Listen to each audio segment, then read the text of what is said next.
কিছু জিনিসপত্র। আমার সবচেয়ে প্রিয় জিনিস হচ্ছে এটা। এটা আমার ঠাকুমা, স্বর্গত ঠাকুমা, উনি 31 বছরে মারা গেছেন। তার বাল্যকালের না, তার যৌবনের একটা হচ্ছে কি হাতের কাজ। এটা একটা কাচের বোতলের ভেতরে উলের কাঁটা ঘুরিয়ে ঘুরিয়ে সুতোর বল তৈরি করা। এটাতে সবাই অবাক হয়ে যায়। তখনকার দিন তো ইউটিউব ছিল না, ইউটিউবে এটা নিয়ে এখন তৈরি করা দেখায়, কিন্তু তখন ইউটিউব ছিল না। উনি নিজে অসীম ধৈর্যের পরিচয় দিয়ে এটা তৈরি করেছেন, এবং একটা বোতল মধ্যে দুটো বল। এটা তৈরি করা একটু মানে কঠিন বটে। এবং এই বোতলটা কিন্তু নর্মাল বোতল নয়, পিছন দিকটা একটু অন্যরকম, একটু পেছন দিকটা উঁচু করা আছে। হ্যাঁ,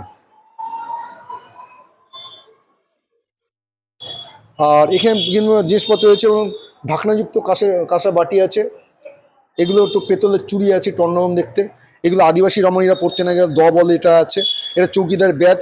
এটা একটা পেতলের ফিশিং হুইল, যেটা হচ্ছে মেড ইন ইংল্যান্ড।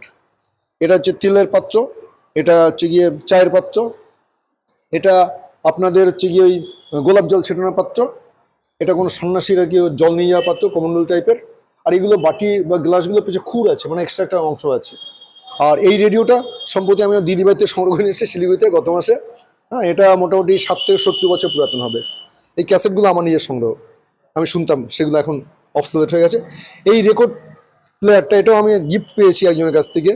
তিনি নেই, তার পুত্র, তিনিও চলে গেছেন, তিনি তার মানে আমাকে দিয়ে গেছেন এবং বলেছিলেন যে মানে যত্ন করে রাখতে। আমি যত্ন করার চেষ্টা করবো।